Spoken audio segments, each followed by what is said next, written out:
All right. Hello, everybody. Welcome. I hope that everyone is doing well. As I normally like to say, good morning, good afternoon, and good evening. I do know that we have quite an international audience, so let me just turn my camera on here in a second. What you're not seeing behind the scenes is me letting everyone else know on Twitter and Telegram that we're live. But soon enough, you will see my ugly mug and we'll get started proper. But until then, I hope that everyone has had a good Sunday so far and a very pleasant week. As you can tell, it's not the usual Sunday stream. We're not covering geopolitics today, but rather some Ask Me Anythings, taking your questions, and of course getting some announcements out because there's quite a bit that I do want to get on and board with and let you all know what I'm working on behind the scenes. So, live, and then put that in there, and there we go. Okay. I hope that everyone is doing a-okay this Sunday. It's been a very good one for me. Finally feels like fall here in Texas, which is nice considering that most of our September has been well over 90 degrees Fahrenheit, pushing into the 30s and such in Celsius. But we'll start with the announcements first, just to let you all know what I've been working on, what I'm reading. I know someone had already asked that question in the chat, which I'll get to. But I'll start with what's going on right now with me. So the channel's still going. I'm quite happy with where things have gone in terms of the direction. I like the fact that Gio and I have got the show going every Thursday on my channel and his. I quite like how that works out, and I noticed that he's in the chat. So that's something I'm very happy about. As always, we seem to be on track to hit 8K this month in terms of subscriber count, which I think is phenomenal. I think that puts us very close and gets us into a very primed position that hopefully by early 2023 we'll hit 10,000. We'll have a big little celebration and shindig for that here as well. But as I've noticed and announced in the last two streams, I do plan to move our geopolitical talks and lectures to Saturdays rather than Sundays. I noticed that there are often times in the past where I have been rushing home from church and from the fellowship coffee hour and meal that we have after the liturgy in order to make it in time, in order to give this lecture and to give this talk or to do preparations for it. I do not think that that's the one. I don't want to continue doing that because I don't want to make it feel like any presentation or lecture or talk that I give is half-assed or half-cocked. And I know for a certain fact that I've done before that very thing in a few streams in the recent past that I can think of. Or I've had things pushed back to a degree, either due to me being under the weather or certain things IRL popping up when normally I have time that is set for that sort of discussion in that lecture. And so I want to move it to a Saturday where I can have it more planned out, thought out, and with research. That way I'm not feeling bum rushed to do it. And also that way my Sunday afternoons and evenings can be spent sort of rather relaxed time with reading, fishing, whatever it may be, just so I can balance out my life as well as, of course, giving you guys the proper kind of lectures that I want to do.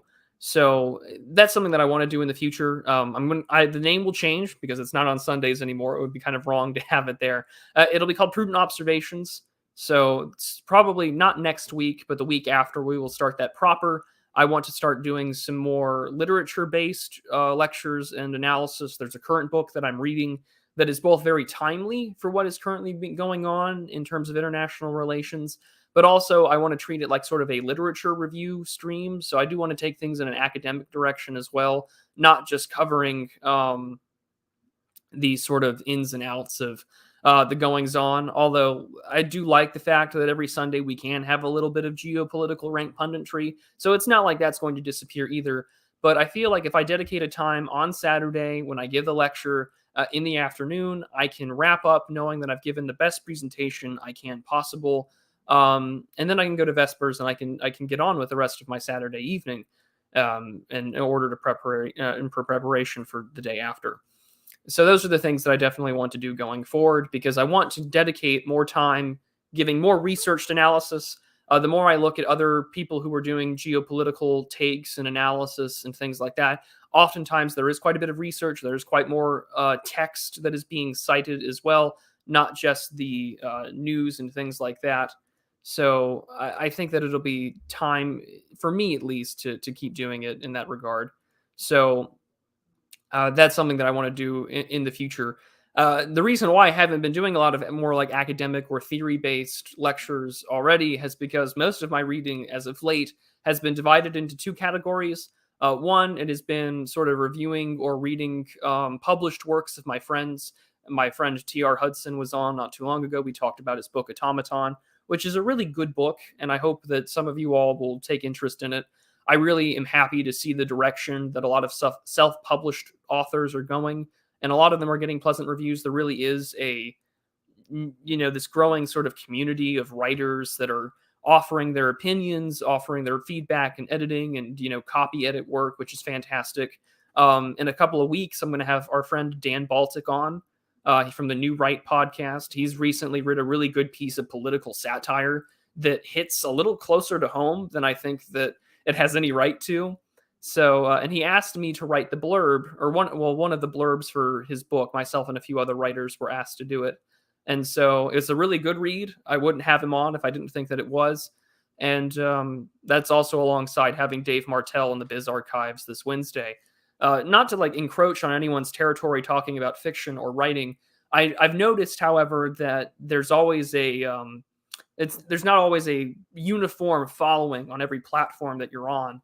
So, for instance, my Twitter following is very close to 10,000, which is a mind-blowing number to think about. But at the same time, what I post and what I talk about on Twitter is not always going to translate to, the people that follow me and subscribe to me on YouTube or Odyssey. I also have a Rumble account now, so that's on there. You can look me up there. So I'll have to have that added to find my friends. But the people who are here for the videos and the live streams aren't always on Twitter. And honestly, I don't blame you. Twitter can kind of suck in terms of how much of your time is put out into it, and the engagement or the game of being a poster or an account like that. So I definitely do think that things will definitely. I want to provide people who are well known in say Telegram or their podcast space or their Substack to also have exposure to YouTube as well, because that oftentimes we don't see that overlap in our audiences respectively where we go. And I noticed that Michael Smith in the chat notices that he doesn't have a Twitter, and honestly, it's not for everybody. I've started to follow some of my friends' advice and definitely started to schedule tweets more. That way, I'm not on that wretched bird app as much as I should be. And I told myself next year for the Great Fast for Lent, I'm not going to be on Twitter at all throughout Lent in its entirety, alongside with the rigorous fasting that comes with that. So that's one piece of announcements that I want to do for sure. Is that or one of the announcements is that I want to make sure that there's some cross-platform for subscribers and Twitter followers, but also to focus more on what gets me the most attention or the most views, which of course is here on YouTube and the other video platforming that I'm on. So I'm also started to simultaneously upload with the YouTube sync to Odyssey, Rumble, but I've also started posting my videos to Substack as well, because you can post a video alongside your written work as well. It just takes a little longer to upload. So we'll be doing that in the future as well. That way, well, if you don't like YouTube, if you don't like giving Google any money or dealing with ads or super chats or whatever, do not worry. The content will be available on 3 other platforms. So you've got that going for you. The second thing that I want to let everyone sort of know about is that the U.S. event book from February, The Shielding's Strategies for Navigating the Ruins, is hopefully getting into the hands of those that purchased their event book. It is very, very nice. It's a hardcover book. All of our essays and our talks are now in essay form. So if you ordered one, it hopefully is soon to be in your hands very shortly. It is for many of us already, not just the speakers, but to those that attended. So I think that it's really nice that that's out there. And I got to review some of my favorite talks from the event, which included Radical Liberation, Anglo-Ortho, and even our impromptu speakers like Red Hawk and Yiz the Eunuch's remarks are in there as well, which is very nice. So lots of good stuff in there. I'm glad that it gets into your hands soon, which means the other announcement to give is that I will be uploading my speech probably in the next month. For my patrons have already seen it. Once I got the video footage, I let those who are on Subscribestar or YouTube members to see that as well behind the paywall. But I will have it premiere on the channel probably in a month or so, just so you guys can see it. So now that the book will be out, you guys can read the essay that has my impromptu remarks. I did not write a speech for that event. I was originally going to give a talk on foreign policy, and then I realized that that's kind of academic and kind of masturbatory. So I rather gave some impromptu remarks instead, which turned out to be a really good speech. That an issue that I've really made sort of the focal point of a lot of my cultural commentary in 2022, which is about how to de-atomize ourselves and to rid ourselves of this pest of being digitally deracinated. Charles Dickens, I think, had wrote famously about telescopic sympathy, looking away at faraway problems about, what's going on in the other parts of the world and not caring about your own respective backyards or country. And I find that that's only been amplified since the age of Twitter and things like that. So most likely, Michael Smith, there will be an American event next year. And as soon as that's planned or scheduled, I'm sure announcements will follow. Shieldings has their own YouTube channel as well as they have a Twitter account. And I mean, of course, us who are either speakers or plan to be attendees will announce it and let you know where you can buy tickets. We'll do the same thing that we did before, where we're not going to go crazy over, that's not the word I'm looking for. We'll have the people that are running it, make sure that you're aware and have you guys go crazy over it so you can buy tickets in attendance. I think that I met quite a few of you guys, both patrons and just, subscribers. The last time I was there in February, as much of a small of an event as it was. I love the fact that we're moving into this direction of in-person conferences, because all of this e-drama just disappears into the ether. Every sectarian kind of conflict over religion disappears, where, at the US event, you had, pagans, Christians of every denomination and church, non-believers, and even some, I believe, that are Hindu that were there as well. So, I mean, you had everyone there kind of all united on the issue of getting stuff on the, what's the word I'm looking for? Getting their stuff on track for what the topic at hand was and to focus on the bigger picture. So I was quite a fan of that. So yeah, in person is really, I think, the way to go in the future. And it doesn't have to be even just big rah political rallies. I think that we've known for sure in the past, especially here in America, how well that works out. So I think addressing things in a sort of academic speaker style conference really is going to be helpful in formulating things. There's also going to be some stuff that are definitely going to be, American focused as well, not just from me, but others in sort of the American side of the dissident sphere, because there is obviously the problems inside America are very unique to America, and we want to have a lot of focus on that stuff as well. So there'll be some stuff in the horizon. It'll probably come around in November, so just keep your eyes peeled for that. And Lowell, you're asking about traditional Hindus, and I would say yes. And I had earlier this summer the great opportunity to basket weave with someone who is a rather traditional Hindu and is very devout about his religion. And it was a very interesting conversation just to talk about our political socialization, where we came from, where we've traveled, and of course, there's a large Indian population as well as Pakistani, but mainly Indian in Texas.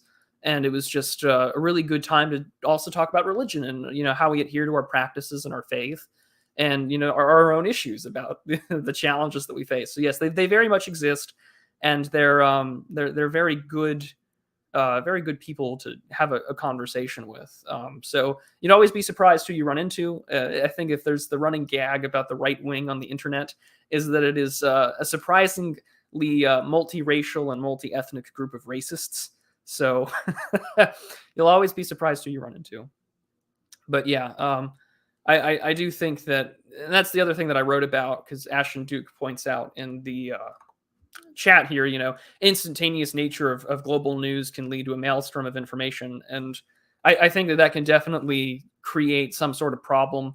And I wrote about this on Substack, about our mental and informational overloads, how easy it can be to constantly keep up with and constantly, trying to keep track of everything. And I think that leads us into our own version of like being black-pilled or despair, And, the left has the same problem. We talk about this all the time, right? Oh, the left has to keep up with this dialectical orthodoxy about where the left is going and what the left really is, and what is the definition of the most basic terms like man, woman, and so on. And I think that they haven't forcing themselves to keep up with it. They are constantly in a position of despairing over being ensured that they're with the socially agreeable position. And I don't want the right wing to, I don't want anyone on this side of politics to get into that. I think we do that a lot with information, and I definitely think that that's a problem for sure in the future. Frasier only on the SNES. As an aside, that's my comfort TV show. I quite enjoy Frasier and Cheers. I've seen all 11 seasons of both shows more times than I'd like to admit.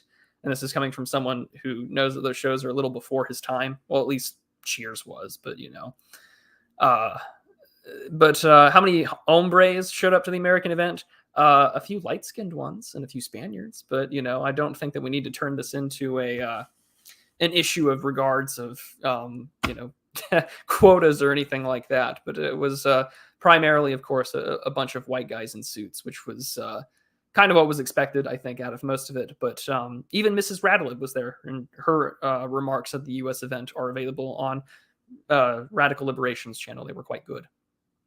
But at the same time, right, those are some issues that I want to address in the future, because I want to spend more time researching and more time giving a much more serious talk for whether it's, geopolitics, international relations, or the theory or case studies. I want to put more attention and focus on that as well, because I think for sure that I want to give better talks. I want to give more informed talks. I don't want to be doing a lot of conjecture. Sometimes that's inevitably going to happen in the future. But this isn't going to be mainly a U.S.-centric stream, Argentum. No, I'm just saying that these are the things that that have kind of kept me busy. Is that there's going to be some U.S.-focused stuff that isn't explicitly on the channel, but also, what's the word I'm looking for? I'm things that I want to focus on here as well. And those are things that I want to focus on in the future. Is just, here are the things that are preventing me from doing what I want to do. Here are the things I'm going to do to overcome it. That's why I'm going to move the Sunday stream and with a new name on Saturdays. I want to spend more time researching. But the reason why I haven't had as much time to do a lot of research is because also a lot of my reading as of right now has been primarily religious. I've donated and spent most of my time reading more religious literature and writings of the church fathers and from priests in our area. That way, I'm taking my faith seriously. And I don't want to spend too much time on that, at least in front of y'all, because I know that not everyone is an Orthodox Christian. But at the same time, I don't want to be spouting off and speaking either A, out of turn, B, in hubris, or C, just because, these are the things I get passionate about. I know it's not necessarily what the audience might want. And you're all here, both for Frog of the Week, the geopolitics, the fishing videos, and whatever sort of commentary that I can come up with. So that's been taking up most of my time, and I ask for your forgiveness that if I'm not citing anything new, or I don't have a book review, or I don't have anything out like that, I would think that you all would understand as to why. But the other announcement that I do have going forth is that I have a ton of projects that are half recorded or halfway scripted that are sitting in sort of my hard drive that I definitely need to get my ass in gear and finish. Specifically regarding the I told myself and I told you all forever ago that I had this Garrett introduction that I wanted to do, and I wanted to talk about the revolution was that great text from 1938 that he wrote. And it's halfway recorded, and I have some audio issues that I need to finish. So those are for sure things that I'm going to do. In terms of finishing, I will hit my butt in gear and do those. It's just finding the time to do it between, job interviews, looking for things to get done in terms of, essays, and keeping up with the patrons and reviewing things that I want to do, along with book club for the patrons. That's another thing that we're going to continue. We have been currently reading right now Patriarcha from Robert Filmer in his complete political works from Imperium Press. The first, we talked about the essay specifically, Patriarcha, which I thought was really good. some really interesting thoughts and commentary. That's behind the paywall, both for YouTube channel members, but also for patrons on Subscribestar. So there's that available to you. And we'll be continuing that hopefully in the next couple of weeks with the next essay that is listed on there as well. So that'll be what I'm currently planning to do in the future in regards to patrons. I will also, of course, review, more articles, these sort of short reading and reaction type videos that I want to do, for patrons, flipping through foreign affairs, as I call them. So that'll continue into the future. I've noticed, however, that I've kind of done that a couple of times for the Sunday stream, whether it was that John J. Mearsheimer article, which got a surprising amount of views for the regular Sunday stream, but I don't want to be doing a lot of these reading, reacting, and offering commentary bits, because I think that a lot of people can just read the news and offer their reaction or their take to things. And I want to offer a better product. That's really what I'm getting at here is that I do want to really get us in a direction where I'm giving you higher quality, what's the word I'm looking for? Higher quality work and higher quality lectures. And that includes production value as well. And that's something that I also want to start doing more of is higher production quality in terms of the video editing and things like that. It's nice when you've got a decent video editor and you've got Capwing and things like that. I just need to, I don't want it to just be sort of like slideshows with some audio type deal. I mean, I know that's the classic, dissident right video essay, but I do want to do more in regards of getting people's attention and getting better quality videos that can be shared around. Because I feel like I've done videos in the past that I'm quite proud of, but I also don't want them to just be plain Jane, slideshows with audio. Although I know I've gotten some comments in the past saying, please do more of that. So who knows? Let me see here. What's the word? Let's see who mentioned this. Oh, Prude reacts to the long telegram. Well, we reviewed a little bit of it in our Kennen series, which I quite liked doing. That did not get the viewership, of course, that I was expecting. But then again, I was kind of thinking that it would do as well as Mr. D's long series of videos of deepest lore on Andy Warhol, which is probably the most informative sort of documentary series on Andy Warhol I have ever seen. And he complained about the views and the thumbs down that it would get from people. But I think that if you put work into something that you actually know something about or really appreciate and are passionate about, then it wouldn't matter. And for me, Kennen and Robert Conquest they're cold warriors, but they had a big influence on me when I started reading more about American international relations and foreign policy. And Robert Conquest is far more of a man of prose and poetry, and I think we'll probably review some of his work in the future as well, because I definitely do like the idea of us talking more about the some of the men behind this as well. I would love to do a stream on people like Mackinder and Speakman more proper. So those are things that I want to do as well in the future. So plenty of things in the works here over at the Prudentialist. I just need to do myself the favor of actually getting my butt into gear. So this is more of me announcing that I'm going to, one of the things I've started to do is also to draft out, not on a spreadsheet, but at least on a sheet of paper, the kind of scheduling type deal that I want to do. So there'll be more time for me to talk about, dedicating more time to the things I want to talk about, the things I can research into, the things that I want to talk about. So I think that that's definitely something that I want to do more of. And I think by having a more written down schedule of, okay, during this hour, I'm going to read. During this hour, I'm going to go on JSTOR and look up some articles of an area of interest of mine. So those are the things for sure that I'm going to do coming in the future. And I know that this all sounds like a scattered mess because this is more or less off the top of my head. I don't have any notes in front of me.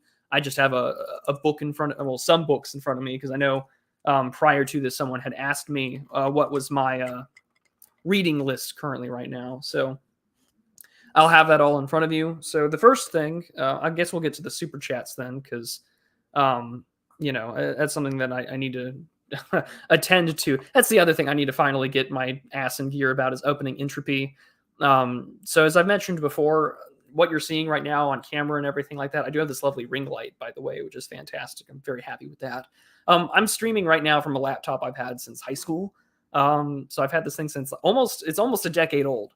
And, I feel like I already taxed this poor little machine to death sometimes because I record my audio in here. I do my audio editing in here, and then all my video editing goes out from this room out to a little desk I have in sort of our little garage work area, where it's my like $2,500 PC that I use to play like 25-year-old video games on the side.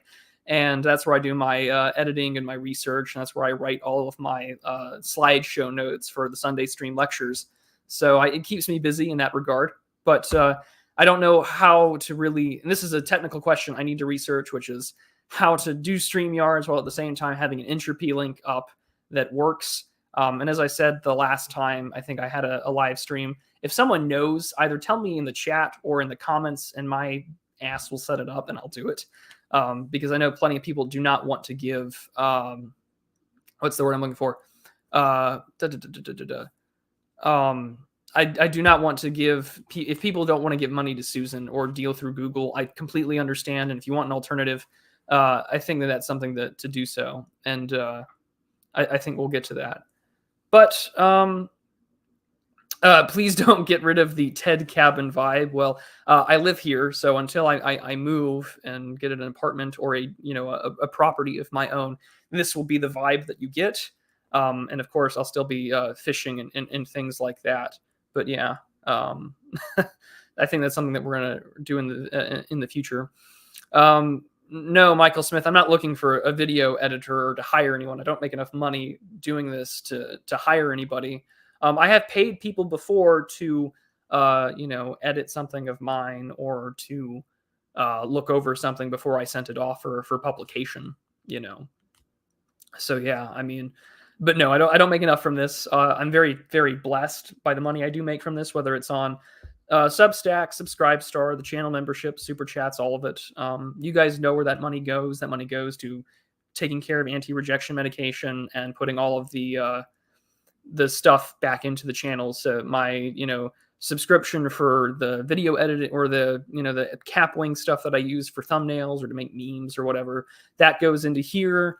The, StreamYards plan that I pay for, that comes from you guys. And the other issue, of course, is, what's the word I'm looking for? All of it goes back into the channel, whether it's, to do research and time it all out, or of course, most importantly, it goes to making sure my out-of-pocket costs for my anti-rejection medication is kept near zero. So you guys really help with that, after it runs through insurance and things in that regard. So very thankful. But now I'm going to go and deal with the super chats here at the very beginning, because there was one that got into the thing that I have all these books laid out for. So Monothalmos asks for €2, current reads, and what's next in line. So I'll start with this. I'm currently reading called Going Nuclear, Nuclear Proliferation and International Security in the 21st Century. This is an international security reader, edited by quite a few people. But this came out in at the beginning of the century, or at the beginning of, in 2000, I believe, is when it came out originally. Although some of these articles are from the late 1990s. But it's about nuclear proliferation, nuclear policy, deterrence, and things like that. So once I'm done taking my notes, all of my notes that I take for books are in separate notepads. So I don't write inside the book. I just have a notepad labeled, this book, this author, my notes. That way I can just open it back up and look for easy to go citations.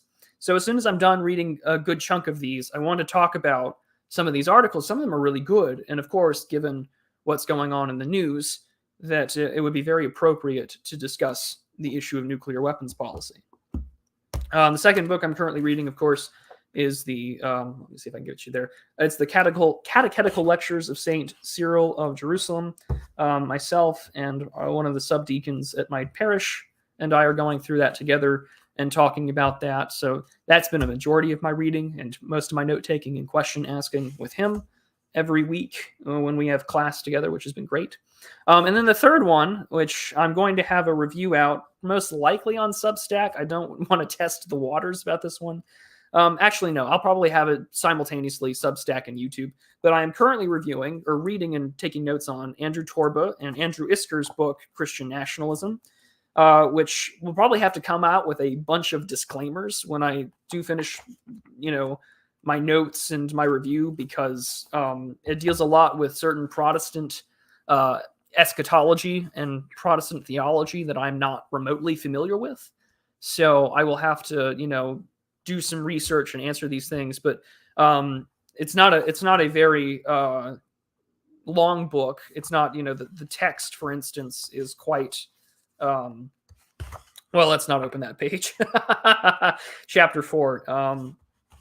So for instance, the text is quite big, bold letters.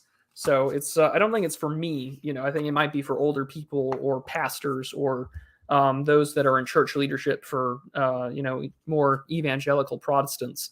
But nonetheless, I was very interested in the text. I wanted to read it. I got a copy. And so I'll have a review somewhere down the line in the next couple of weeks on my thoughts and some of the things that are talked about in there. It's not as explicitly political, but it is mainly more about, this is what you're called to do, and if you're, and what to do about things like woke pastors and things like that. So my review of that will come out shortly. But yeah, Monothalmos, that's what I'm currently reading. And what's next in line is more dedicated time and more dedicated research for geopolitical stuff. And I also want to return back to more, short, well, not short form, but I want to return back to like the video essays, because one of the person that's been the biggest influence on me has been the Distributist. I told him that at the US event, but it's still true. He's one of the people I respect the most of in these spheres. And one of my favorite things to do when I'm driving, and this is really kind of cringe for me to admit out loud, but I will put on some of his older videos and just enjoy what he has to say. Like This Is Not Water, or his take on like Matt Kreisman and like the Grill Pill. Like these are all very good videos that I think have held up very well. And I want to have a catalog of things like that. That way I'm not talking about, woke capital. And I think my thoughts on that video on woke capital have definitely evolved since then. So I want to have a better catalog of videos to work on. And I think essays like that help. The fishing videos are definitely going to stay, the real talks. I know that they're not the world's most popular videos in terms of analytics, but I like doing them because I think sometimes it's nice to get a thought out when you really want to, or if something has just really clicked in my brain and I want to share it with you all and to get your feedback in the comments. Those are going to stay. And in fact, when I'm done with this stream and taking your questions and answers, or giving answers to your questions, I will be recording once more out for some footage. But I will hopefully have a video in between then before I do that. I want to keep a healthy balance between the live streams, which I know get a lot of popularity these days. That seems to be the direction YouTube is going. And I wonder how much of that has to do with being in competition with Twitch. And then the real talk, the fishing videos, which are unscripted. They're normally impromptu. I do a ton of takes for those, though. The most recent one I did about the attention economy, I did maybe 4 or 5 takes where I'm on a good thought, and then there's this like long pause, and then I'm just like cursing at myself because I was on a good run, and I'm normally a very good impromptu speaker. So I want to make sure that, it's this good stream of consciousness with the good pauses for, people to think, but also to continue on. So I'm not, having my brain blank out, and then it's, 45 seconds of, dead air that I want to cut, or I lose track. And those things don't take a lot of work, but at the same time, I want those to still happen. And then the ones that I do think take the longest amount of work, because you actually have something that you really want to say, are, of course, the scripted videos. And, in the past, I've done some Substack, narrations in the past. I'll probably keep doing that just because I know that the YouTube audience is a lot bigger than my Substack audience. Although recently we just passed 1,000 subscribed readers. So I'm very thankful for that. And the paying subscribers are also going up on Substack. I have articles out there for patrons to see, and those who pay on Substack as well to do so. And I'm going to have one coming out very soon, actually. So that's what's next in line. But I do want to keep a healthy balance between the three, live streams and, of course, appearances elsewhere. scripted videos and the fishing videos, because I think that that's a pretty good mainstay of the channel. It gives you a little bit of the outdoors, gives you a little bit of what my thoughts are on certain things, and focusing on, of course, what I normally and already do. In that regard, I want to keep it as healthy and as balanced as possible, both with my actual life, because I have one, not to use that as a flex, but I think we all have an IRL life that we like to have. This isn't a full-time gig for me. While at the same time giving you guys more invested content with my thoughts and my research. And I want that to reflect it. And I do want to take this more seriously. So that's what I'm currently reading, and that is what it's in line. Warwick's for $5 US. You asked if me and Paul are still going to do that takedown of What If Alt History's Civil War video. Yes. Unfortunately, this week I was kind of like knocked on my ass due to allergies and such, and a job interview that just really did not. I've just not been well lately. I haven't been sleeping well either, both due to congestion, but also the fact that I also just get up in the middle of the night to go to the bathroom. I'm kind of like an old man in that regard with just having one kidney. So, yes, Paul and I will reschedule, and we will get to that in due time, Warwick. So don't worry. I plan on it.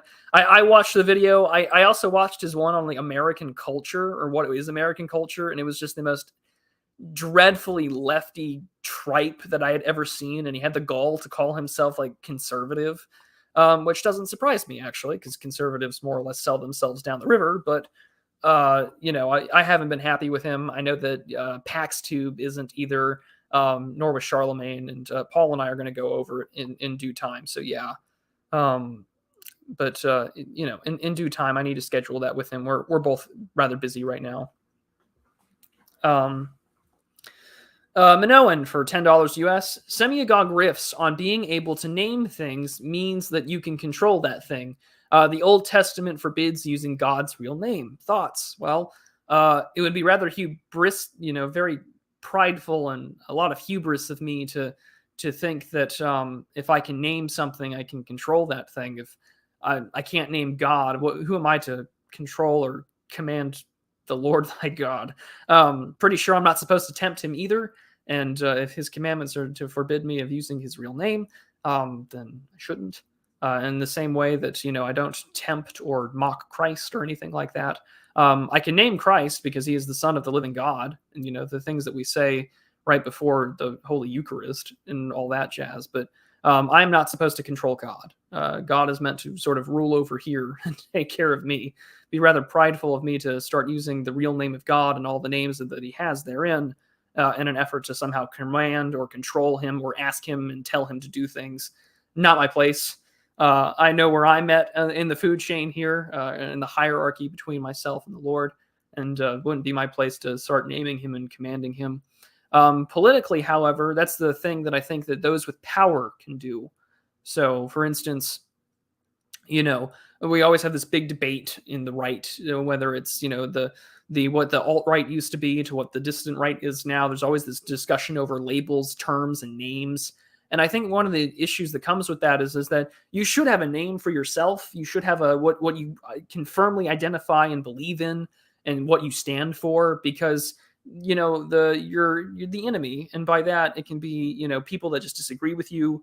It can be spiritual forces at work. It can be your respective government and the various NGOs and think tanks that want to label you for something and call you some sort of mean name. Labels at the end of the day aren't going to matter, because they'll label you first because they're in power and we're not. But having a label or a list of things that you identify and believe in, I think will help in that regard. But in regards to this, in regards to say Old Testament commandments, I know my place. And so it's not my place to name something. I can control it. And so God controls me, not the other way around. Let's see here. And take a drink of water here. No, I don't plan on it. At the very least, in regards to converting to Lutheranism, no. I know that there was a very good cigar stream with Mr. Mahler and Mr. Turnipseed on that question.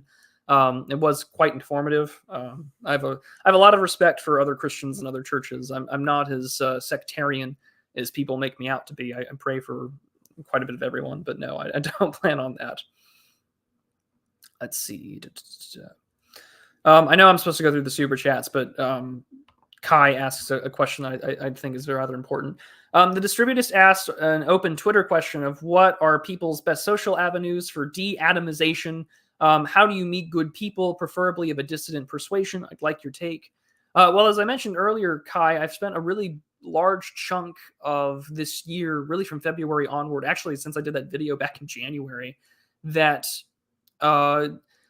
there are a lot of things that we can do. And in fact, I gave a whole speech about it in February. So when I post that, you'll see my real take on this, or the take I had in February, which I still hold to, is that the best way to de-atomize ourselves, of course, is one, to have the discipline to not be online all the time.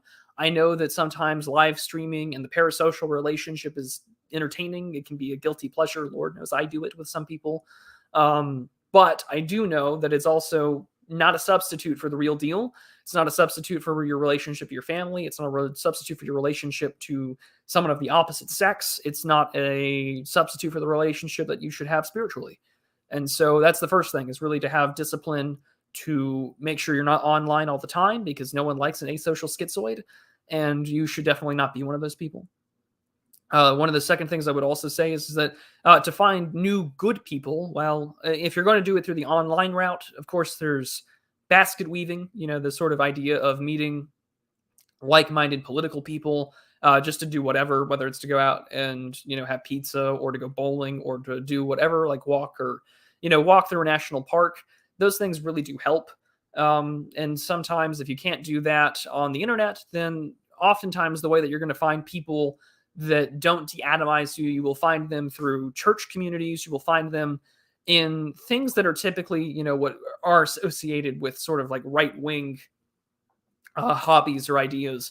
So whether that's, say, wargaming, if you're into that sort of tabletop stuff, the outdoors, hiking, hunting, the Rod and Gun Club, if you live in America, is a really great place to go. Also, anything that has to do with combat or the martial arts. So if you are someone that's into kendo, fencing, MMA, jiu-jitsu, whatever is out there for you, odds are the guys that like to engage themselves in martial combat, or are outdoorsy and like to hunt and fish, odds are they're going to be of some kind of dissident persuasion. They're probably not going to be the people that you listen to on YouTube or read on Substack, because the average Joe is not like us. But I mean, if they're even remotely conservative, or they've got that sort of, normal conservative GOP voting talking point in their mind, that's already a step above some of the stuff that you're going to run into in other areas. So know your hobbies, know the things that are going to be good for you, like, being active, being healthy, and getting better.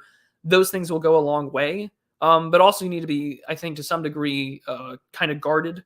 So, for instance, we have that phrase about hiding your power level. I mean, don't go out and start talking about like the Rothschilds or something the first time that you go out and meet these people. Like, set the bar low in terms of politics, and maybe, as you get to trust somebody and get to conduct that sort of political and psychological triage, you will know how far to go with that, or if you can trust them or do whatever. But I mean, engaging in activities that are good for the body and mind are always going to be helpful. Book clubs that are going to review classical literature. And sometimes, really, if this stuff doesn't exist, you really have to, the onus is on you then to take up that mantle and to take up that cross and to actually start it yourself. There's a lot of guys in my parish. We have a book club. We review the classics, whether it's, Aeneid. For instance, we have a friend of ours who comes in this group, despite most of us being Orthodox. He's an Anglican priest, and he was giving out copies of Morgoth's Ring, the latter part of the Silmarillion, to people to read. And it's I have not read it before. I love the Silmarillion, but I haven't read this, and I can see why. But that stuff, if you don't have it already in existence, or if you can't find it after seeking it out that's nearby you, then you really do have to start it yourself. And, if you know people that way, or people that might be interested, it would help to already have an existing group. But if not, do look for it. And those are some of the suggestions that I would have in that regard, because especially when, it is so easy to just turn off the outside world and just kind of scroll on your phone or enjoy, the podcasts or whatever. It's like I said, it's no substitute for a real, meaningful, and complete life. But I hope that one helps a lot, because I know that there's quite a bit to discuss there. But now I've got to keep going through and check things. Let's see here. Your take on the right's new ephemeral label, Christian nationalist. Torba bailed on the event I went to last month. The whole idea seems to be getting traction. Christian localism seems better, in my opinion. Stay blessed. Well, like I said, I'm going to have a review of Torba's book pretty soon, and I'll have my thoughts fleshed out on it. I do think that it is going to sort of be the new boogeyman for the sort of like all the big political and radicalization experts, and which I think also comes with its own dangers. But at the same time, if you're a Christian, then you do know that we should all live lives in expectation of giving our life to Christ. So if that means martyrdom, then whether it's living a full and complete life, as my priest mentioned today in the homily, children and being a good parent and a good neighbor and a good father, then you should do it that way. But at the same time, there is that expectation that, what are you willing to do for your beliefs? And that's another book that I want to review that I've been reading, is William T. Cavanaugh's The Myth of Religious Violence, because the good point that he makes about the West is that many people in the West aren't willing to die for the Christian God, but they're willing to die for the state, which kind of compounds our understanding of what violence is and what unspeakable evils we're willing to unleash on others in the name of the government rather than God, which all means that the West has a fundamentally different understanding of religious violence compared to, say, those in the Middle East who are of Islamic persuasion. I don't think, and that's the thing with Christian nationalism, is that you do have these sort of differing persuasions of it. You do have Torba's sort of low church evangelical Protestantism of it. There are some that are more of the Adrian Vermeule, Claremont Institute integralist Catholic types. I think Christian localism will have to be the way to go, because until there is complete unity of the church and everyone sort of comes back to the faith and what would be deemed the true faith in that sort of form or fashion, I don't see it happening to be a nationalist thing. Locally, yes, I think would be the way to go, at least in the regards to, it would be, if your church can do good for your local community and you can provide to those who need it, to those that have lost their job, people that you know and trust, I think would be the better way to go. I know that you recently talked about Christian localism, but I know for sure, I haven't seen it yet, but I would like to hear your take on it, so I'll probably have to watch that. But as always, Oros Post, thank you. I greatly appreciate it. And I will have my review out of Torba's book in due time. And let's see here. There was one that came out. There we go. Stone Hat sent a super sticker for £150 sterling, which I'm quite thankful.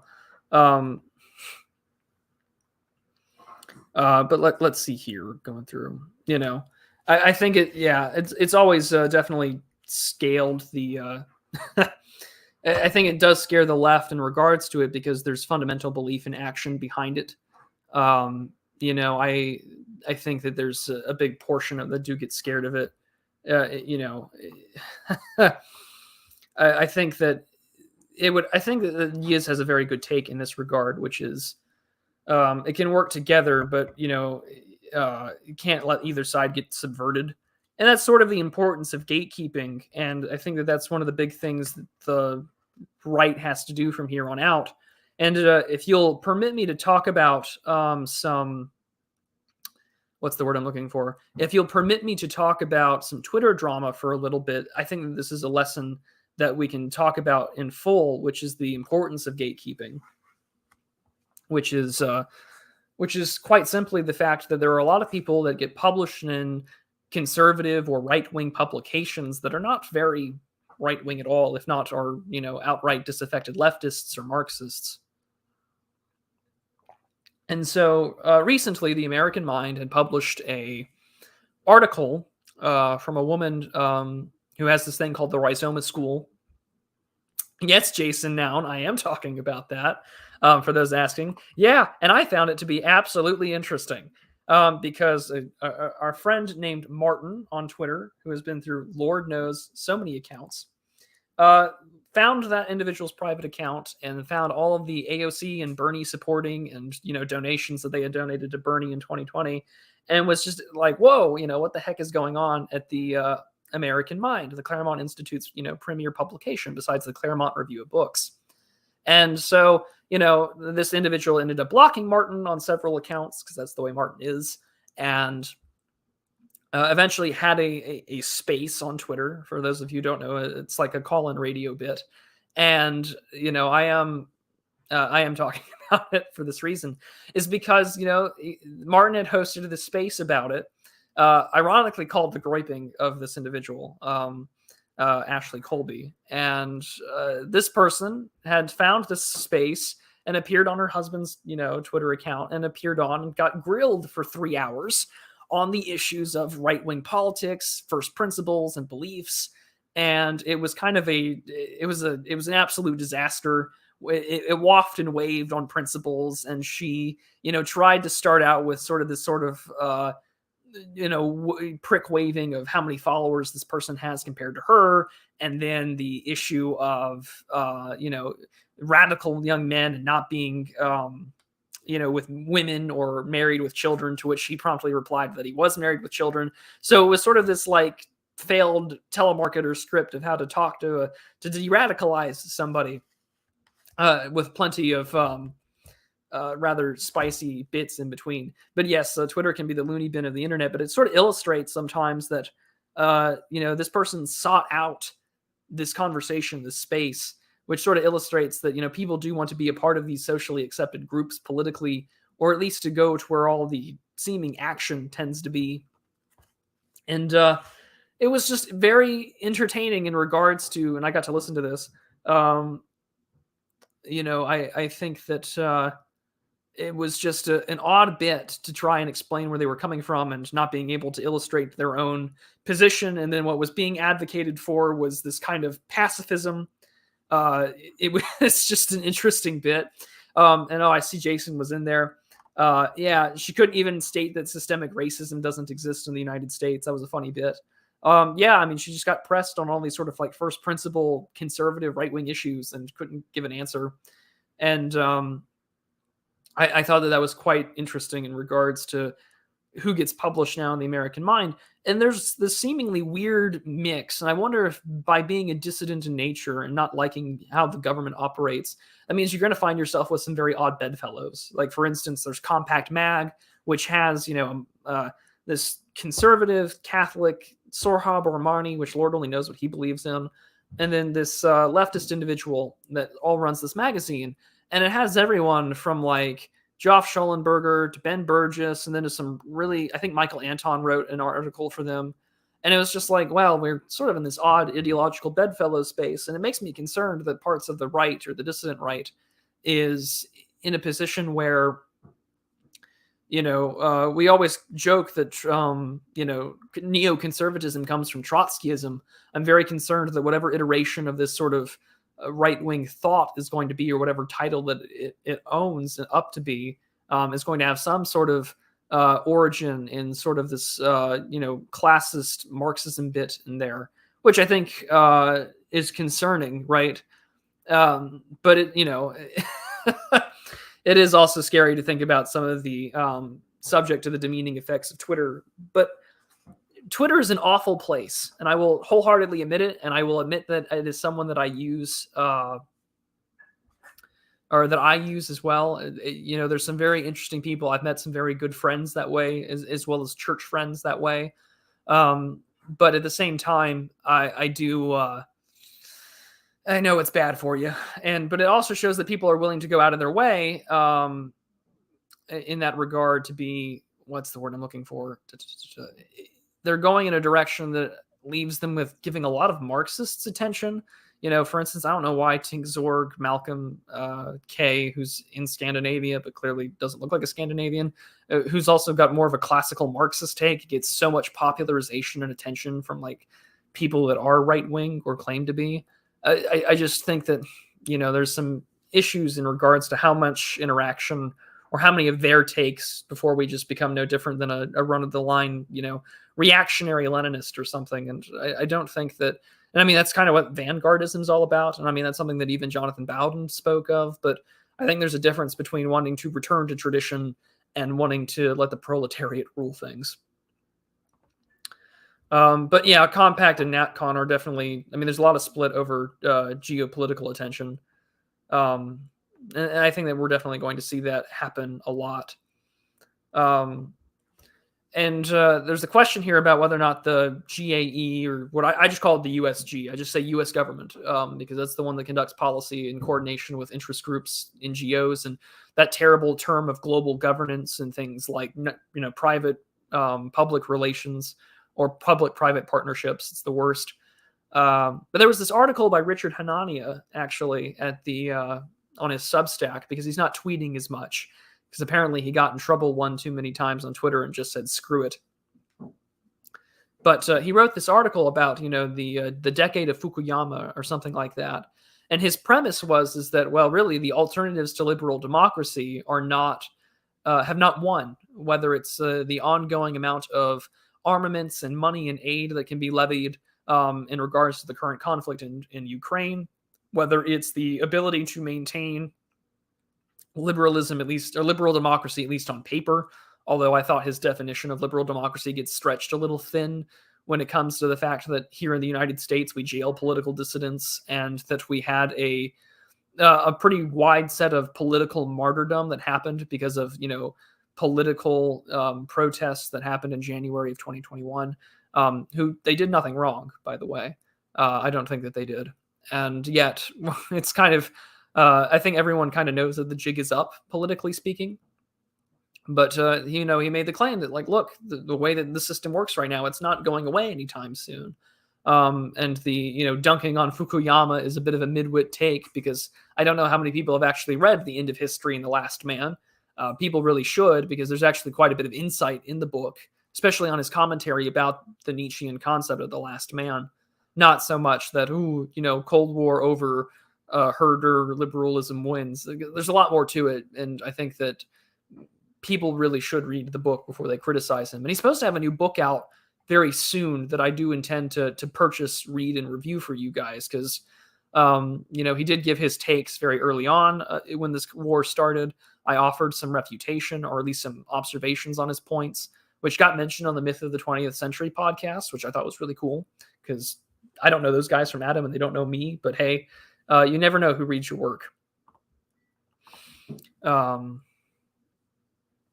and that was the point that he was making, really, was I think that we're definitely going to see a lot more of in the future, is these questions of, what's the word I'm looking for? These questions of what are the alternatives to be.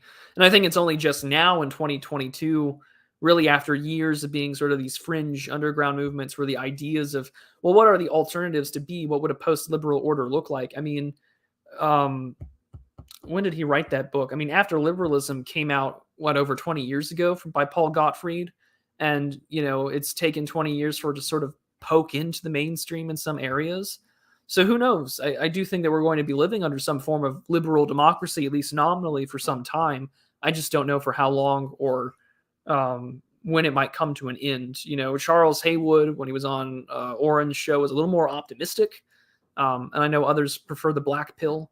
But I think that we should be prepared for any such outcome, which does leave a lot of work for us to do, whether that's networking, whether that's having the skills and preparation, having families, having community. There's a lot of things that we have to do, because things are so clearly broken and atomized that I think the question that the distributists ask on strategies to de-atomize are so important. I talk about digital deracination, but I think that the point of being de-atomized, so we're not these husks that get excited over next product or next podcast or next live stream, is really important, because the biggest thing that I don't want us to do on the internet is to treat this as some kind of pressure release valve, blow off steam, and things like that. That's partially why I like the Franklin so much, is because the Franklin does a lot of work and talks about his work in regards to where he lives, the home that he works on, the land that he works with, the projects that he does with other people. I think that we need to be doing more of that in the future, where we sort of talk about what we're actually doing in ways, of course, that we're not doxing ourselves or anything like that. I mean, if you use your real name, for instance, like Ryan Turnipseed does, and you show your face and things like that, and you own up to what you say, there are purposes of being anons. I will never, ever discount that. But it does illustrate, I think, that we do need to show that, as that, dare I borrow a lefty phrase, but, that we're actually doing the work. I think that those things are very important for us to do. But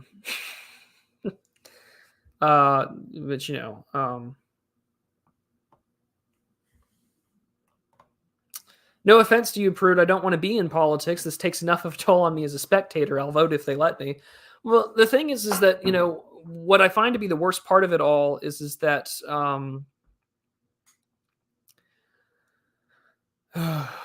a lot of the things about our lives, day in and day out, whether you want to have a family, adhere to any sort of traditional kind of lifestyle or Christianity, or anything even prior to that, it has become political. The left went out of their way to really, and the powers that be really went out of their way to make that phrase, "the personal is political," very real. To where everything that you do is political in that regard. And if you don't want to be involved in politics, then one, I would warn you and say that, okay, I understand the desire to not want to be involved, but politics will seek you out whether you like it or not. Or, like Orrin McIntyre says, those that want to be left alone will inevitably lose to those that want to win. But there are things that you can do that are not always overtly political, and that are still good for your community, whether it's just being aware and being literate of who's in charge. And that's the thing that I think that more people, not just in America, but around in our spheres, whether you live in Europe or anywhere else, is that you do need political literacy. We focus so much in America on every 4 years or every 2 years, but you have to really know your stuff for the local elections. You actually have to know people, and that can really suck if you live in a city or a suburb. But if you can answer the question of, well, this is the office that you need to go to. So for instance, in America, county commissioners hold a lot of power because they help distribute funding for where things are in terms of the county and where the money goes. Having people know where that is, and where to go to and where to listen or where to levy their complaints or know how the thing works is a huge step in the right direction. That was one of the earliest things on this channel that I talked about was, local positions and offices that are important and that still hold some importance. You may not be able to do a lot of work in regards to running for that position, but I think that in that position, I think that you should know how to point people in the right direction. If people complain about the quality of the roads, you can point them in that office, the name and phone number, because you do have more power locally than you do nationally. So, I would say I'm not a big advocate, of course, for how participating nationally, because I think 2020 is the last 2.5 years have really shown us a lot of BS, but locally it does matter because there's a lot more of an impact that you can have if you and some neighbors go out and make your voices heard on local elections. Then that stuff to me matters the most. And I leading the sphere, I have interests and I want to pursue that are not political and esoteric, luckily, and I mean that's perfectly fine, Ryan. I don't blame anyone from having a life outside of politics. This can't be your life 100% of the time. And I think that was the biggest reason why I wrote that last Substack article, is because you can't, you have to have a life outside of this, and you can't constantly be doom scrolling. There's someone had a website on Telegram that they linked, and it was called doomscrolling.net or whatever. And it was just vague, dreadful headlines about, that didn't have any links or anything. It was just a little thing that said, market getting worse, or, statistics say things are going, bad, or whatever, direction of the country going wrong. And then you would just scroll through and it'd be more of these vague black pilling articles. And I don't think that's a healthy life for anybody.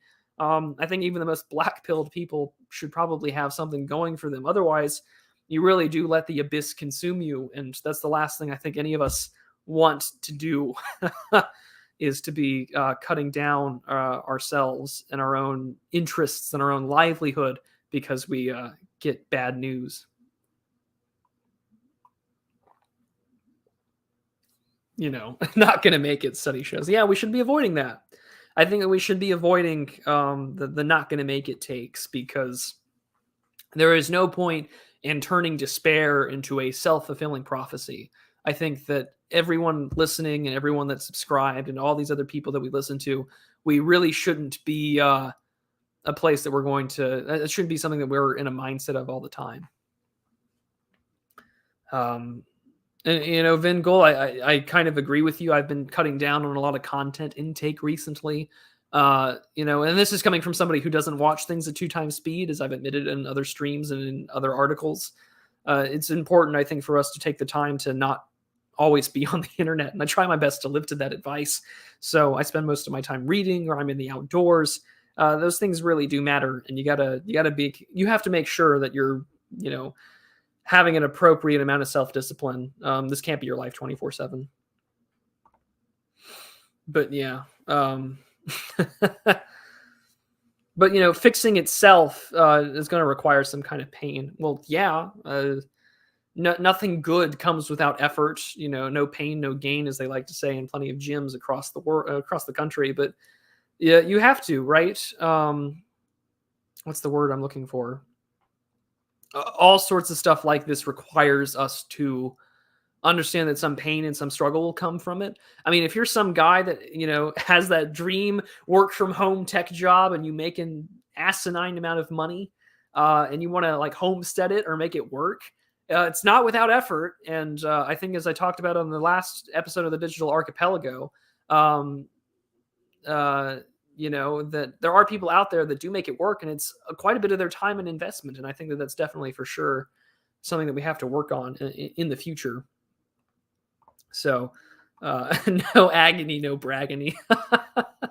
Some of you guys can be quite creative with your words. Hours spent on a stream could be spent with the missus or the kids. Well, that's right. I don't have that, but those of you who are married with children, your priorities lay there. You can listen to me not live and something else like that. Cringe Walker for $10 US asks, what would you imagine is you, quote unquote, making it, and how would you shift gears once there to promote value and uplift newcomers? Great content as always. Well, thank you, Cringe Walker. I don't think I've ever asked myself what that question of making it is. I've always told myself I would love to be a writer or some kind of, someone who gets to be published in other articles and essays from time to time. I was very blessed to be in I Am 1776, which I do want to do a narration of, because not everyone's read that article here. But to me, there are no words to express sort of the pride or the feeling of accomplishment I had seeing the Prudentialist on there and my words on someone else's website and article and publication. Mark, if you're listening to this, I don't know if you are, but he's the guy that started the whole magazine and project. If you do a published volume for volume 2, I would love my essay to be in there, because then I could really say I've been published in something outside of just letters to the editor or my own Substack. But I would love to write more full time. If for those of you who read my Substack, it's not explicitly political. It's more of these sort of cultural, observational things about, what I see when I drive, or where I dedicate my time and attention to. And I like that kind of writing more. I write how I speak, much to the chagrin of anybody who reads my work for grammar edits or things like that. Anytime I copy and put my stuff into Grammarly, I just watch that poor machine algorithm thing, crank out of a tear, knowing that I don't write everything grammatically correctly, nor do I speak in proper King's English. But I write the way that I talk, so I try my best to keep it informal but accessible. And when I do talk about high concepts, I try and break it down so people can understand it, because I don't want people to have to read an ungodly amount of, postmodernist literature or church fathers to know where I'm getting at, Unfortunately, I read a lot of postmodernist French thinkers in college, and now I'm trying to get back to the classics, so to speak, in other ways. But I guess making it for me would be to have myself regularly published in other places besides Substack or YouTube, and in a place comfortable enough that maybe I don't ever intend to do this full time, or I never expect to. But if that happens, then I can consider myself blessed. But if I could make a little more, if I could make minimum wage, United States minimum wage yearly salary from doing this on YouTube, I would have considered that making it, because that's like 15 some odd grand a year. And then to have my book published. So I'm working on two, as you guys know. One of them is my alternate vision for foreign policy. That one has been in the research stage a lot as of late, and I've gotten my more or less the outline of what I want to write down taken care of. And then hopefully by this coming summer, if not spring, I will have a collection of essays that are published, and that'll just have stuff about living in flyover country, some stuff about religion. A lot of the stuff that you see on Substack will also be on there, alongside some essays that most of you guys have not seen yet, aside from the one or two people I've had asked to look at it. So you guys know who you are. But, that'll be hopefully published very soon. And, it'll be something I'm very proud of to have out there, that this is my own published work. And hopefully I can have it reviewed and have some sales and things like that. But that for me is making it, to be published elsewhere, to be seen elsewhere. And I know that I have, the fact that guy from the Claremont Institute was willing to talk to me is a real sign of humility, that, wow, there are certain people that are hearing me.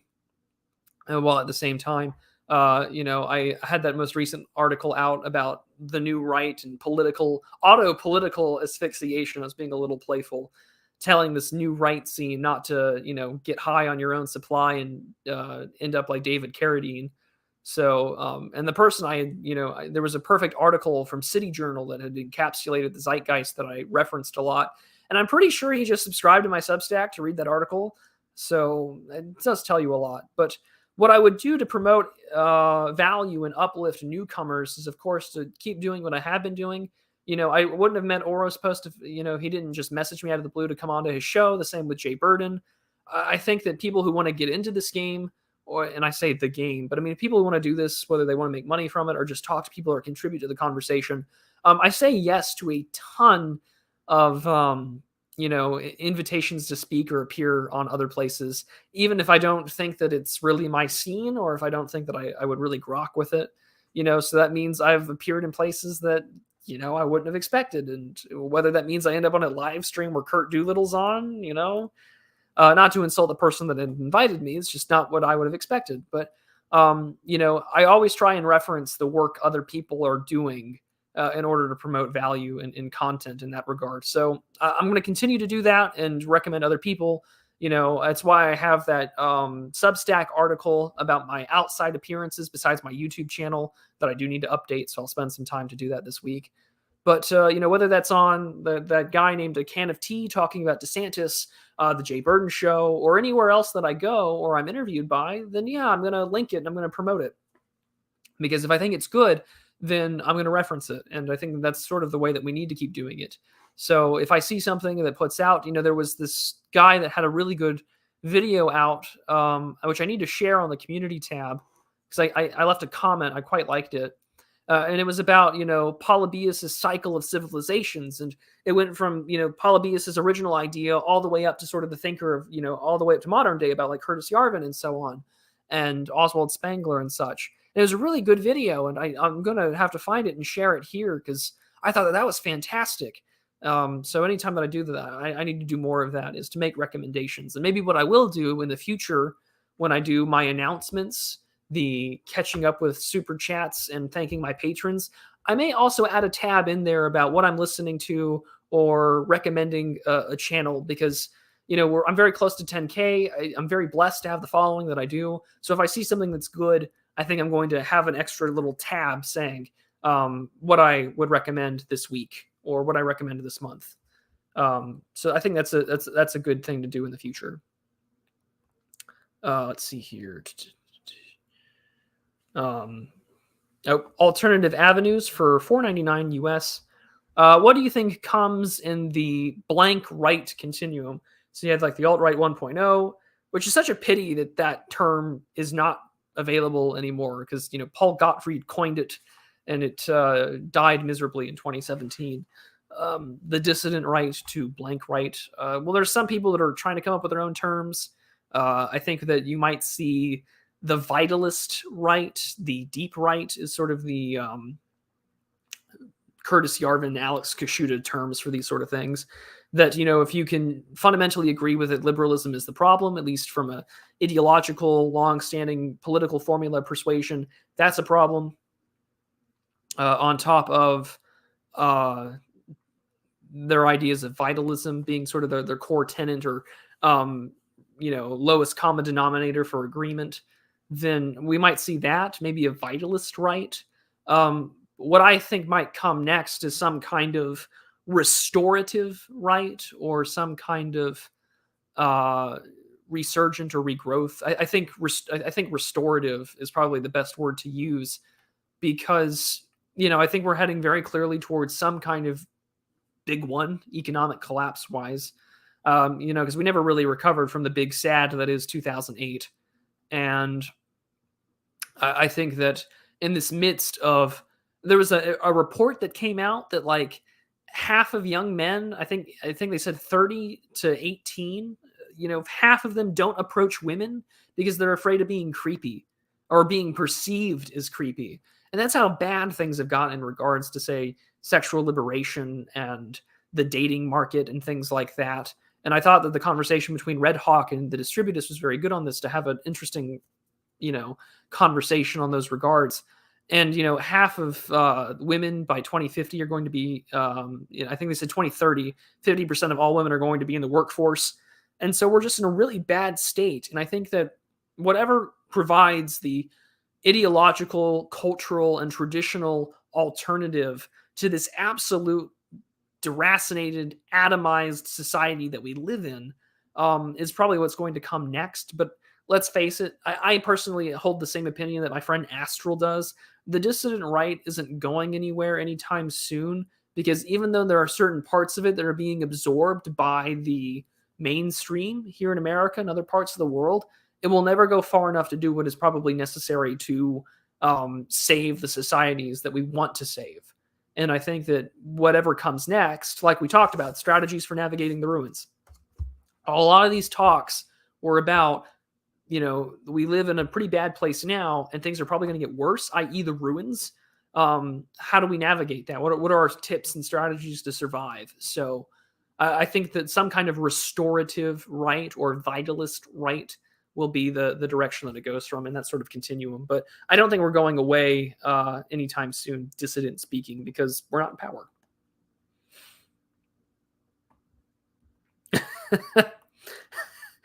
Okay, Stone Hat. I wouldn't be mad either. I wouldn't be mad at that either, actually. The prudent right, because there's no such thing as bad PR. Well, maybe you guys can coin that one. It won't be for me. I'm not. What's the word I'm looking for? I'm not as prideful to give myself a label like that at all. Smear for $10. I'm assuming Australian 10K sub top lip reveal. I guess you're asking if I'm not going to be if I'm going to shave my face or something like that. And the answer is no. The mustache is going to stay for as long as I live. In part because I don't want to look like I'm 16 again. So no, the top lip will not be revealed. The mustache stays. But for 10K, I'll do something special. Maybe I'll do a fishing video or something, or maybe I'll be able to live stream it. Who knows? Maybe I'll go to one of the lakes, and if I've got good reception, I'll just click, go live, and I'll go fish for you guys or something like that. I think that we're going to deal with that for sure in the future. But yeah, let's see. Let me get down to the bottom here and see if I've missed anything else. But the other question though too, right, is like the right itself as a byproduct in terms of the Enlightenment, about where the National Assembly would sit left to right and things like that. So, that'll probably come in the future for sure. Is some kind of shedding of the term, where we're not just using right and left. But the big reason why, even if we ideologically disagree with the Enlightenment and where that left-right dichotomy comes from, uh, it makes it accessible, I think, to those that are not as politically as involved. Um, a time will come when you might want to look 16 again. Never say never. I think as I joked and I did that little, crotchety old man voice with Geo on the Digital Archipelago, I'm going to age into a beautiful boomer. So I wouldn't really worry about it too much. I'm kind of looking forward to being old and gray and being tired of this shit. But, maybe, maybe. I don't think I want to look 16 again, and I don't want to be that kind of guy. But in regards to someone saying do no shave November, I don't think Lord knows that I want to. It's very hard. It comes out very patchy. So maybe if I get one of those rollers and I change my diet, it will be different. Which is why I always jokingly say I don't think I'm meant for the priesthood, because I can't grow a beard to save my life. The mustache is really as good as it gets.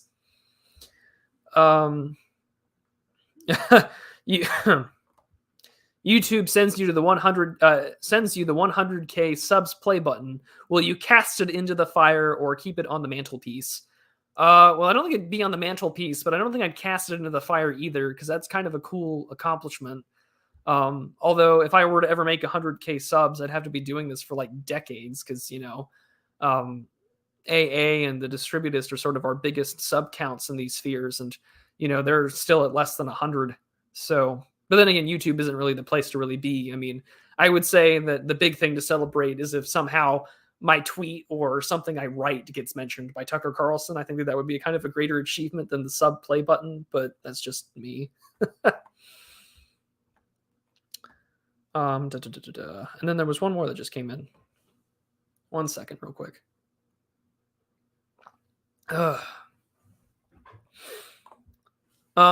Do you see a lockdown coming for Italy soon? I feel Meloni will have will have to do something big in return for her prime ministry. Well, I mean, I think Academic Agent kind of pointed out, she's with the Aspen Institute. She talks to Tony Blair. She is promotional of things like digital identification. So I don't know what she'll have to trade in mind other than to play the party line with the EU. But if she continues to play sort of this nationalist bit, and Ursula von der Leyen of the European Union had already threatened that they have some tools in their toolbox to deal with her. So the question becomes, not really a lockdown, but will she play ball with the European Union and in order to ensure that these kind of monetary gibs are in place and they don't have the same problem as, say, the issue of Poland and Hungary, having money or these aid packages being meant if they were to become more democratic, while Hungary is called an autocratic or a democratic autocracy, which, I mean, again, that's the perfect example of manipulation of procedural outcomes to get a desired result. So I don't know. I think that only time will tell, and I would have to study her more closely. I'm not too familiar with Italian politics, and that might be something that I can take up on and look at, but something will definitely have to come for that to happen. But again, I remain extremely cautiously optimistic that at least in terms of policy, maybe things can be put in a better direction for Italy. Although, of course, nothing like that comes without a cost, so we'll have to stay tuned. Let's see here. But yeah, and Yiz is right with anything in regards to that sort of stuff. That unless you're in Italy, then that would be Tuesday. That would probably change things if you think that mandates and things like that are coming. But I don't know. That's a question I think to ask. If you mean climate lockdowns, then that's another issue. Right. I mean, I think that was something that was easily predicted back in like April of 2020 when they were talking about the whole meme about, oh, nature is healing and we are the virus because look at all these animals and greenery and how we can see the whales and how clear the water is, and in places like in Italy where, they travel around and things like that. And they've talked about it. I'm sure there's plenty of white papers written about it. And that's the thing about this whole idea about oh, everything is a lie, or everything that they say is a lie. It's like, no, the U.S., at least with the U.S. government and things like the Rand Corporation, these guys are exceedingly transparent about what they plan to do and what they plan to write. It's when they stop publishing things or they stop announcing where things are going is when you should really be concerned. And so when things like that come out of the woodwork, I do think for sure that there's going to happen in that regard.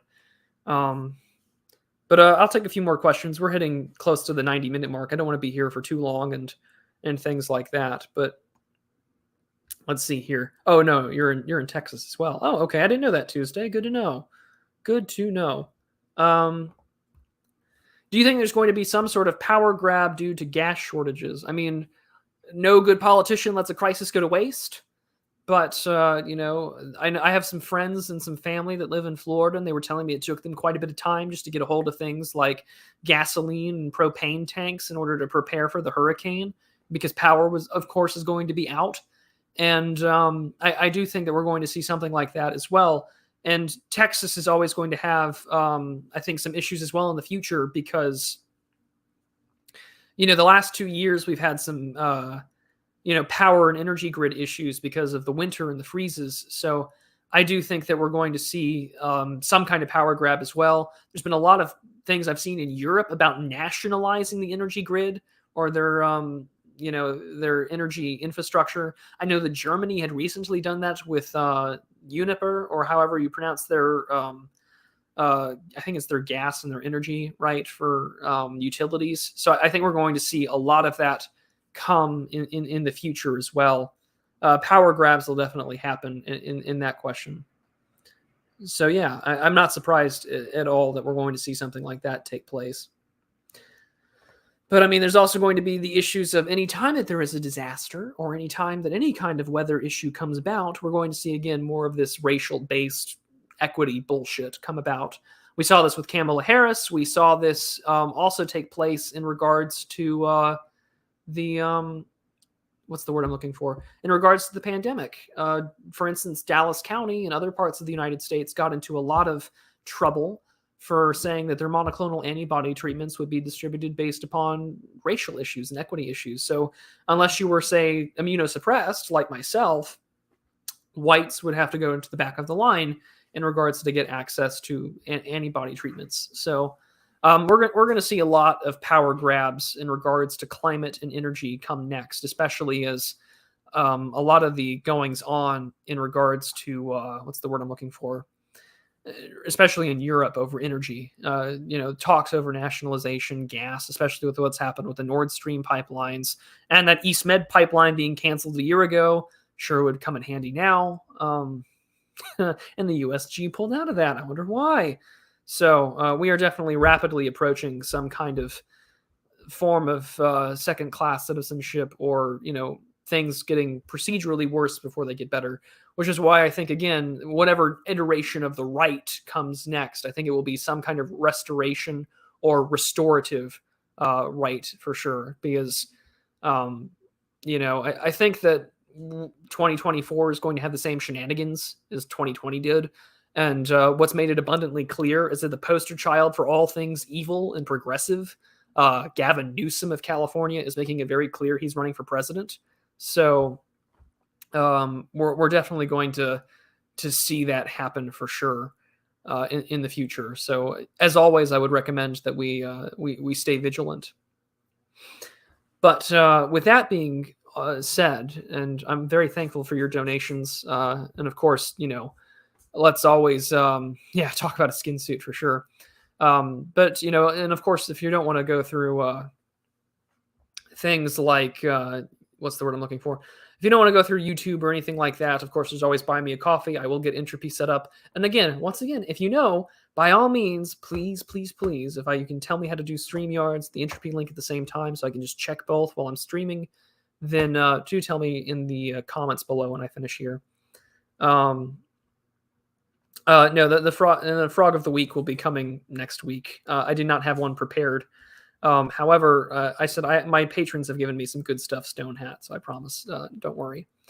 But last but not least, Cringe Walker for $5 says, if we know the Fed gives companies benefits for hiring rainbow people, why not advocate for states to counteract that with state taxes? Really, the question becomes is who has the gall to do it. I mean, there was a good point about what's the word I'm looking for?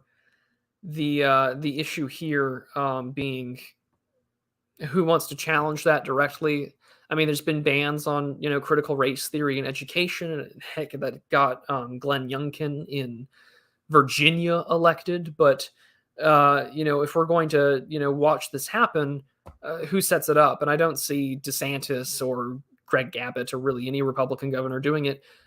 If you're in control, and again, maybe this is where you could do it through local politics. If city government wants to do it, but at the same time, Cringe Walker, the reason why they're not going to do it is because something called the Civil Rights Act of 1964 still exists. And all the things like the Equal Opportunity Commission and the NAACP, all the things that take advantage of the Civil Rights Act of 1964, and everything that has come in terms of jurisprudence, extra legislation, and what has now become de facto aspects of equity from the Civil Rights Act of 64, until you kill that, there is no way to properly legislate a way around it. You can't. And let's face it, the Republican Party wants so desperately to prove that they're not racist that whatever they do in terms of policy that helps white people, it won't go far enough because they still slobber over Martin Luther King Jr. I mean, Nick Land wrote about this when he wrote The Dark Enlightenment. The conservatives bought into that rhetoric. That's become their whole new refoundation. Martin Luther King Jr. would really be a Republican today. And we all know that that's BS. This was a man that, was not by any means holy. He cheated on his wife. He joked about JFK getting assassinated and joked about, doing Jackie Onassis. And unfortunately, the Republican Party and the mainstream right-wing orthodoxy within the GOP, not really right-wing, but conservative orthodoxy, slobbers over that sort of stuff. So until we have a serious conversation, and politicians are very serious about either A, nullifying it and just ignoring it, or B, getting rid of it and replacing it with something, or just getting rid of it and not replacing it at all, and going back to an era of true freedom of association, you can't get rid of it. In the same way that if you really wanted to change things, like Bap had mentioned, until you get rid of things like, the Supreme Court ruling that you can't have IQ tests for employment, you're not getting anywhere. So until you get rid of the 1964 Civil Rights Act, you're not going to really have any real effective counterbalance to this. That, and he was a plagiarist. That's also true, but he's not to be revered. He was Marxist and despicable. A frog or a fray? The choice is yours. Well, give me 1 second, and I can load up something for you all in terms of a frog of the week. I will not have the music play, but I can pull something up for you guys. So here we go. I have a lovely image that I can. My friend and patron, Mr. Lance, had provided me an interesting little article to show you all. So here we'll do it. We'll have a little frog of the week. I won't have the music, but we'll have one. So let me go share my screen. No need for the share audio tab on this one, but we'll put this little image up on the side. So there was an article that came out. Yes, y'all really bullied. Well, I will do it. Frog will do it live. That's right. So I guess this week's Frog of the Week comes from a little recent article that came out a few days ago that had fellow people who study the natural sciences and natural history and evolution and biology all in a front here because the frogs inside of the Chernobyl exclusion zone are going to have seen some rapid forms of evolution. So dare I say some FEV going on. And so the rain frogs and the tree frogs in that area are changing their color in order to be better absorbent of radiation in that area and to deal with the radioactive environment that they live in. So the one on the left is the more evolved version of it all. and they are now darker in color to deal with that. So there's your little frog of the week there, ladies and gents. People like AA would, tell the trucks to stay in line, but I actually like my audience. So there you go. They have caused them to evolve into darker colors, genetically mutate, and turning them black. So process of evolution and a process of how radiation very much affects your body. So there you go. There's your little frog of the week there, ladies and gents. But to wrap up this little talk and this little AMA with you guys, I do want to focus more on having better lectures prepared for you guys. The stream will move to Saturday. It may not be next weekend, but the weekend after, because I do want to put some research into things and to give you guys a pretty decent discussion. For instance, in the past, I've talked about this article about constructivist realism. I have not ordered the book of the same man who wrote that article, but I want to look into more of that subject and talk more about in regards to that concept, because constructivism and realism don't really balance, and he's found a way to sort of synthesize it. And the article is pretty good, and I want to do more research on it. So we may talk about constructivist realism in the future. But with that, plenty of more things to come. I want to maintain a balance of video essays, unscripted content with fishing, and the live stream. There will be some book reviews down the line, including that book by Torba and Isker on Christian nationalism. And then from there, there'll be some more focus, of course, in the future on Substack as well. I really do like the writing bit. And it'll allow me to also finish off the essay collection I want to have for the book coming out soon. Titles picked out, working on the artwork. Everything is going in a pretty decent direction. So with all that, thank you so much for your donations and your insightful questions. I will see you all this Wednesday. I will have Dave Martell on from the Biz Archives to talk about pulp, fantasy, and fiction and what he's doing with that project. So it's going to be a really good time. I'll have Dan Baltic on the week after. And then someone is telling me one more super chat if I missed it. No, it hasn't come in yet. So if someone's going to send one, send it now before I wrap up. But if not, then those are the things that are going to come on in the near future. My speech at the U.S. event will come out very soon. And then I'll probably also have a narration, of course, from my I Am 1776 article, because the feedback was a little mixed. This idea. Oh, he did send one. I can see it. Oh, did he? Hold on. If you sent one, let me find it real quick, because apparently I was not checking chat while I was loading up the frog. So 1 second. Hold on. If you sent one, give me a second. I will try and find it. Oh, you did. Thank you. Oh, I know that is some anime character, and that's never going to happen. Never. I'm sorry. Thanks for what you do. Well, I greatly appreciate that part, but no, you're not getting an anime character or any sort of frog. No, this is actual living creatures. No, it's not happening. I put my thumb down. I put my foot down on the anime question. It's not happening. Not happening. But it's just not gonna happen. Sorry there, friend. You've been asking for almost a year now, I think, but it's just no. But Frog of the Week will still very much continue, and it will just be on Saturdays in the future.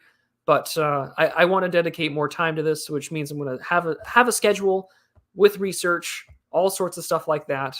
The Jordan Peterson Kermit posting. Well, that's going to stay. I did a whole little meme about that on Twitter, where someone had sent some AI generated scripting of Jordan Peterson's deep faked voice saying all kinds of like out of the dictionary and thesaurus word garbage and things like that. Yeah, I'm not a big anime fan. Monothalmus, the only reason why I know is because he's been asking for forever, and I looked it up, and that's why I know. So the anime ring is not being kissed. The tomboy abs will not be licked, and will not entertain weepery on this channel. So with all that, I wish you all a very blessed rest of your Sunday. I hope that you're all doing well. I will see you all this Wednesday.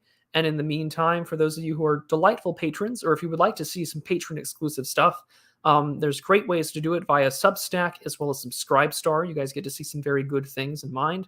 All that money, of course, goes back into the channel and back into, keeping my livelihood going. So I will see you all next time. Take care and God bless. We'll see you.